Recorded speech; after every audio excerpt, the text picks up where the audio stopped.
how to check if flight prices includes taxes and fees on kayak.com. Hey everyone, welcome back to the channel. If you are new here, don't forget to hit the subscribe button and turn on the notification bell to not miss any updates. So let's dive right in. Open up any browser and head over to kayak.com, and then you need to run a flight search, put in your departure and your destination, put in the dates and the number of travelers, and then hit search. Now you'll be able to see various results.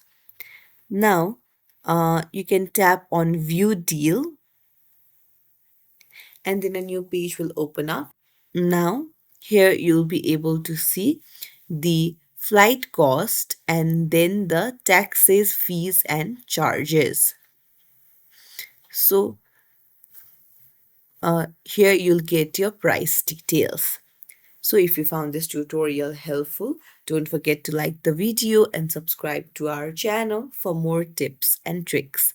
Thank you for watching.